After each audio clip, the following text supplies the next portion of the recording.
और एक बात याद आ रही है बहुत, मैं आपको बताती हूँ क्या हुआ।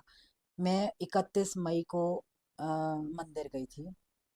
गद्दी के सामने गुरुजी बैठे हुए थे। मेरे को ऐसा लगा कि मैं आंखें बंद करती हूँ, मैं जो कलर का चोला होता है ना, मैं आंखें बंद करके ना मैं ये ध्यान लेती हूँ कि गुरुजी वहाँ बैठे हुए हैं ये चोला पहन के। तो मैंने वो ही किया और मुझे एकदम से क्या लगा कि गुरुजी खड़े हुए हैं और उनके उन्होंने क्या किया है, उन्होंने ना अपना शर्ट खोली है। तो शर्ट खोली है और उनकी नाभि के अंदर से ना लाइट आ रही। तो वो लाइट इतनी तेज थी, मैंने ना हाथ ऐसे रख लिया, तो मुझसे ली नहीं गई वो लाइट। मुझे लगा ये मेरे मन का वहम है। तो मैं थोड़ा सा ना, सॉरी, सॉरी गुरुजी कि मैं थोड़ा सा वो हूँ। मैं गुरुजी को ना हर बारी कहती हूँ गुरुजी प्रूफ दो। तो मैंने आंखें खोली और मैंने कहा गुरुजी प्रूफ दो कि ये सच है। लेफ्ट हैंड साइड पे ना दो आंटीज बैठी हुई थी। पहले मैंने ध्यान नहीं दिया, वो दोनों बातें कर रही थी, उनकी आवाज़ ना मेरे कानों में आने लगी, तो मैं थोड़ा सा टेढ़ी हो गई सुनने के लिए। उनकी आवाज़ और क्लियर हुई। वो ये बातें कर रही थी गुरुजी जब गद्दी में थे। तो उन्होंने एक आंटी को बुलाया और वो आंटी ना गुरुजी के हाथ की मालिश कर रही थी। तो गुरुजी की आंखें बंद हुई और वो आंटी की आंखें बंद हुई और सामने संगत बैठी हुई थी। तो संगत ने ना आपस में बात करने की कोशिश करी कि आंटी और गुरुजी ना अलाइन हुए हुए हैं, तो कोई बातें कर रहे हैं। बाद में आंटी से पूछेंगे कि गुरुजी क्या दिखा रहे हैं उनको। गुरुजी तो जान ही जान है, उनको पता लग गया। उसके बाद जैसे ही गुरुजी ने आंखें खोली, आंटी की भी आंखें खोली और गुरुजी ने बोला, 10 सबनों मैं की विखाया। तो आंटी डरते डरते बोलती है कि गुरुजी ने मेरे को ये दिखाया कि गुरुजी बैठे हुए हैं और उनके अंदर से ना लाइट निकल रही है, गोल्डन येलो कलर की लाइट निकल रही है और सामने सारी संगत के अंदर जा रही है। इक्वल लाइट हर संगत के अंदर इक्वली जा रही है, इक्वली जा रही है। और आप यकीन नहीं करोगे, आंटी ने देखा संगत किसी संगत के अंदर जा रही है, किसी के कान से बाहर आ रही है, किसी के अंदर जा रही है, मुंह से बाहर आ रही है।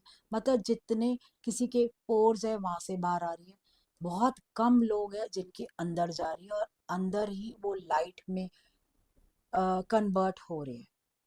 तो उसने गुरु से पूछा कि गुरुजी मेरे को समझ में नहीं आया ये क्या था। बड़े प्यार से समझाते हैं, कह रहे ऐ इक्को वर्गा ब्लेस करते आया हूँ। मतलब हर संगत को मैं एक बराबर ब्लेस कर रहा हूँ। वो तुम्हारे हाथ में है, तुमने उस ब्लेसिंग्स को कैसे लेना है और कैसे रखना है। किसी के कान से निकल रही है मतलब उसके कान का कच्चा होएगा, मतलब आई डोंट नो। बाद में मैंने कहा बाप रे, मतलब उन्होंने ना प्रूव कर दिया कुछ ने। हर बार वो, एक और प्रूफ की बात बताती हूँ। गुरजिया है टेलीपैथी के अंदर, मतलब ये मैं आपको चीजें इसलिए बता रही हूँ। सत्संग देखो लाइफ तो दी है मेरे को, तो लाइफ में गुरुजी ने ये कर दिया ये कर दिया, ये लाइफ सबको दे रहे हैं। गुरुजी छोटी छोटी चीजें कर रहे हैं, मन में आ जाता है आज ये कलर का चोला हो, वो हो जाता है।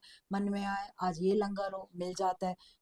लेकिन बेसिक चीज क्या है कि वो हमारे से क्या चाहते हैं। हम तो उनसे बहुत कुछ चाहते हैं और जब तक हम मरेंगे नहीं तब तक हम उनसे, हमारी डिमांड एक खत्म होएगी बढ़ जाएगी, दूसरी एक खत्म होएगी दूसरी बढ़ जाएगी। लेकिन वो हमारे से क्या चाहते हैं, वो हमारे से कैसे बनना चाहते हैं कि हम शक्ल से बोले कि हम गुरुजी वाले हैं।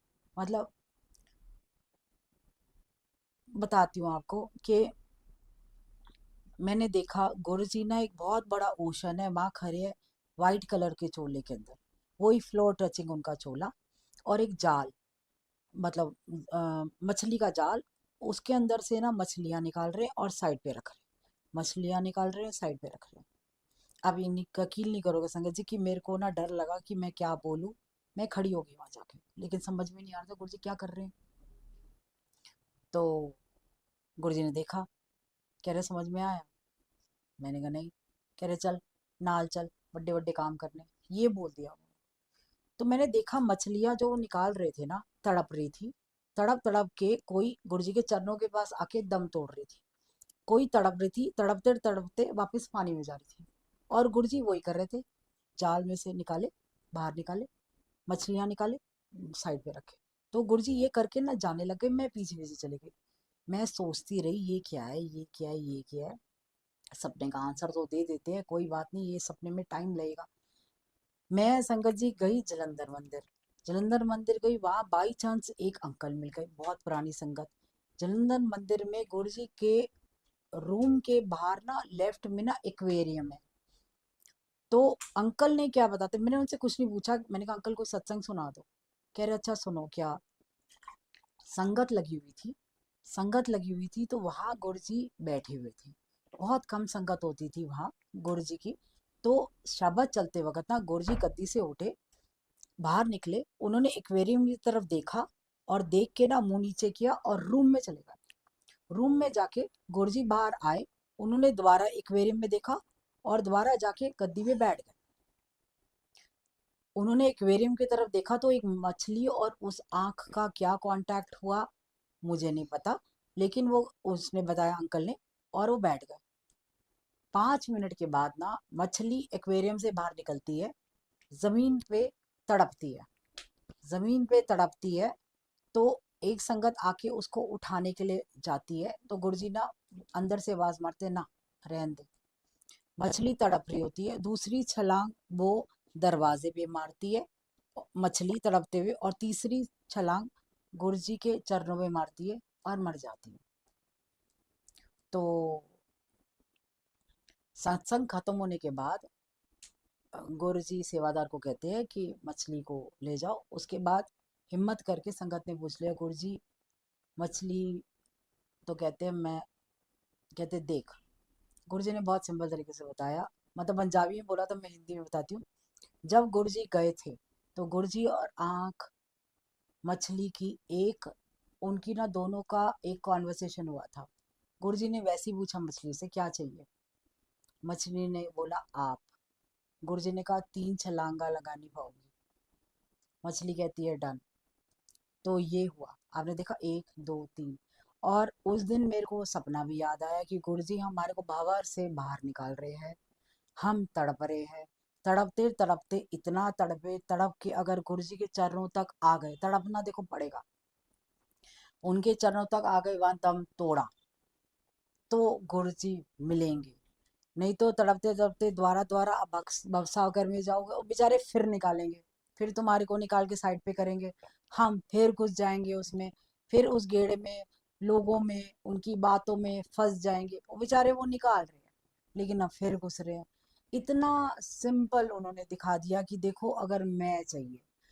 गुरु जी का एक आखिरी वचन है, बहुत अच्छा है, जो बार बार याद आता है, इसी बात के ऊपर बताती हूँ। गुरु का रास्ता बहुत कठिन होता है, सिर कटा के, घर जला के, नंगी तलवार ते चल के आना पऊगा, गोडे घिस जाने ता गुरु मिलेगा। तो इसका भी मतलब आपको बताती हूँ मैं, कि जो कि गुरु जी ने ये थॉट दिया था कि देखो सिर कटाने का मतलब ये नहीं होता कि आप गर्दन कटाओगे। सिर कटाने का मतलब, सिर के अंदर क्या है हमारे, हमारे सिर के अंदर हमारी जितनी इच्छाएं, अपनी मैं, अपनी ईगो, पता नहीं क्या क्या डिमांड्स है कि हमने ये करना है वो करना है, और हम बहुत ईगोइस्टिक है, वो सारा का सारा हमें खत्म करना पड़ेगा। वही चीज है ना, खत्म करना पड़ेगा। उसके बाद घर जला के, घर जलाने का मतलब नहीं है कि घर को आग लगा दोगे। घर जलाने का मतलब यह है कि आपके मोह माया है ना लोगों के साथ, आपका मोह है आपके पति के साथ, बच्चों के साथ, सबके साथ, वो मोह खत्म करना पड़ेगा। आप उनके साथ डिटैच होना पड़ेगा। जब तक आप वो नहीं खत्म करोगे, फिर धीरे धीरे आपको चलना पड़ेगा नंगी तलवार पे नंगे पाँव, और खून निकलेगा, घुटनों के बल आ जाओगे, घुटने घिस जाएंगे, फिर भी घिसड़ते घिसड़ते, मतलब ये है, प्रॉब्लम्स आती रहेगी लेकिन बैक नहीं करना है, और धीरे धीरे धीरे धीरे जितना चल के आप गुरु तक पहुंच जाओगे ना, तब मोक्ष मिलेगा। मतलब ये चीजें हैं। तो मतलब एक लास्ट, मतलब मेरा जो है ना, गुरुजी ने देखो मेरे को लाइफ दी है और एक्सटेंशन पीरियड कितना दिया है वो जानते हैं। नाम नहीं चेंज किया उन्होंने, उन्होंने मना कर दिया था, जबकि वो भी हो गया था कि नाम चेंज कर ले, लेकिन गुरुजी ने गर्दन ला दी थी नहीं। तो शायद उनको नाम पसंद था मेरा, तो ये कह सकते हैं। लेकिन हाँ, एक संगत का मेरे को पता है कि एक संगत को गुरुजी ने ना 3 बार ही पूछा था क्या चाहिए, क्या चाहिए। कहती गुरुजी कुछ नहीं चाहिए। फिर अगले हफ्ते आई, कहते क्या चाहिए, कहती गुरुजी कुछ नहीं चाहिए। तीसरी बारी आई, कहती गुरुजी, कहते क्या चाहिए? कहती गुरुजी आप चाहिए। और जैसे ही उसने माथा टेका, गुरुजी ने ना झुक के कहा बाय बाय आंटी, और उसने दम तोड़ दिया। तो हमें सबको ये चाहिए, इसलिए मेरी रिक्वेस्ट है गुरुजी से, और मतलब जहाँ भी है गुरुजी से मैं यही बोलती हूँ, गुरुजी मेरा भी ऐसे ही हो कि जब बाय बाय आंटी बोलो आप भी, और जब मतलब लास्ट टाइम हो ना, जैसे मीरा नहीं गई थी, मीरा वैसे चाहिए। तो हम सबको मतलब किसी भी मशीन के थ्रू ना जाए, आप सबसे रिक्वेस्ट है, अगर मांगना है तो यही मांगो गुरुजी, अगर देना है ना तो इंजेक्शंस मत दो, देना है तो दवाइयाँ मत दो, देना है तो बस आप अपना साथ दे दो, झेलने की शक्ति दे दो। कोई भी आने वाली तकलीफ है उसको एक्सेप्ट कर ले, इतना स्ट्रॉन्ग कर दो कि उसको हम लोग उस चीज़ को, उस दिक्कत से हम लोग ओवरकम कर जाए। दिक्कतें आएंगी, क्योंकि होनी जो है वो होगी, लेकिन अगर गुरु साथ देगा तो ये सारी होनी टल भी सकती है, लेकिन टलना उनके हाथ में है, उनको खुश कर दो कि तो टल जाएगी। तो ये है हमारा गुरु, और कहीं नहीं है, कहीं कमरे में नहीं है, कहीं नहीं, आपका साया है। हमारा साया जैसे हमारे को रोशनी में नहीं दिखता, हम लोग पार्टीज में जाते कहीं जाते नहीं दिखता ना साया, इसलिए गुरु जी अंदर हो जाते हैं। और हमारा साया, हमारा गुरु अंधेरे में दिखता है, जब हमें डर लगता है। कैसे दिखता है? साया सामने खड़ा हो जाता है आके, तो हमारा साया है हमारा गुरु। तो एक बारी ना ध्यान दीजिए, हमारे साथ साथ चल रहा है, कई बारी हमारे आगे हो जाता है हमारा साया कि रुक जा, आगे आने खतरा है, इसलिए मैं आगे हूँ, तेरे साथ साथ हूँ लेकिन तेरे आगे हूँ। कभी हमारे पीछे खड़ा हो जाता है कि तू आगे चल, मैं तेरा साथ दूंगा। ये चीज़ें है, बहुत सिंपल है हमारे गुरुजी, इसलिए इसको डिफिकल्ट मत कीजिए। तू सबका सब तेरे जय